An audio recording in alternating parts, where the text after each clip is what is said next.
Wu-wei is a Chinese term from Daoism, dating back about 2,600 years.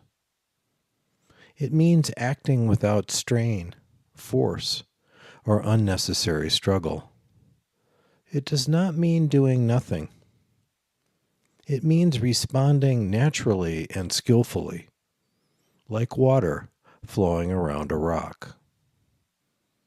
Water does not resist. It follows the path that is there. Sometimes when mindfulness is strong, I notice I am swimming upstream. I am resisting the natural flow of things.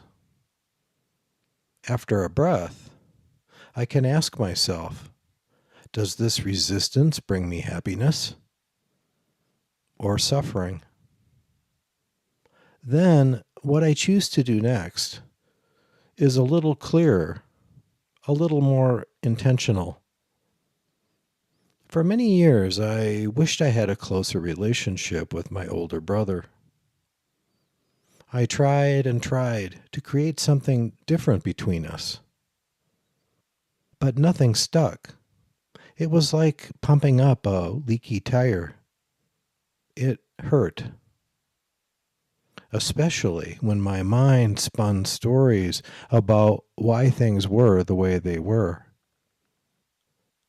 I saw that I was not only feeling the pain of the relationship itself, I was adding the second dart.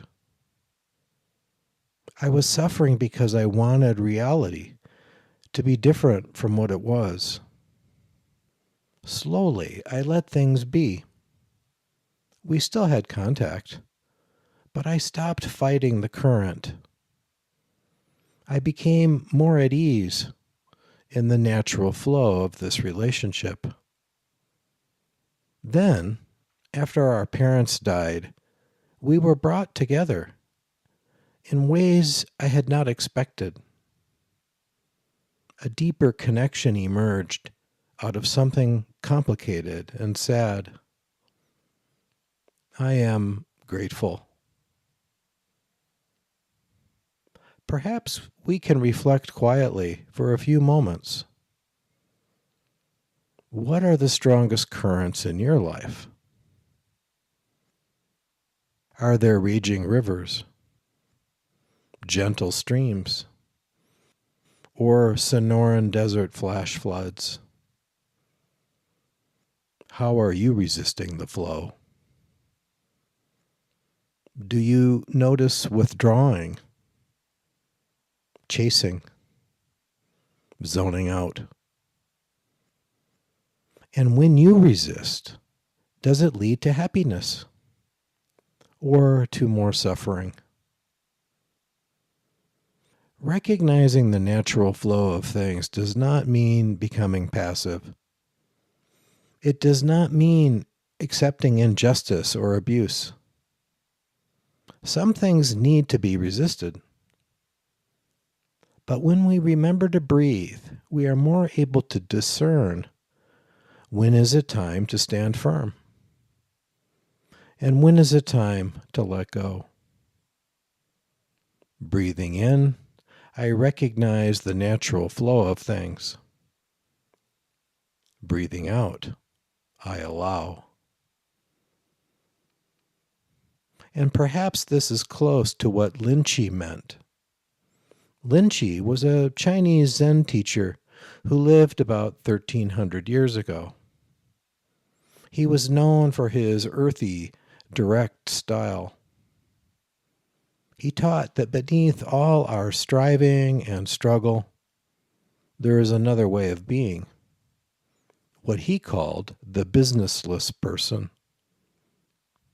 The businessless person recognizes there is nowhere to go and nothing to do. Not because they are inert, but because they are no longer driven by inner struggle, ambition, or the need to become someone else. Linji said it is necessary only to be ordinary. Walking, eating, lying down when tired, loving. In grief counseling, I sometimes ask people who have lost a spouse what they miss most. Holding hands, watching television, talking, quietly being near. It is rarely something grand. The sweetness in our lives often comes from the ordinary, the everyday, the businessless moments. Breathing in, I slow down. Breathing out, I am present even for the ordinary. Thich Nhat Hanh, who came from Linji's Zen tradition, taught a verse in Plum Village that echoes this. Happiness is here and now. I have dropped my worries. Nowhere to go. Nothing to do. No longer in a hurry. Somewhere to go. Something to do. But I do not need to hurry. Breathing in, I feel my whole body. Breathing out, I slow down.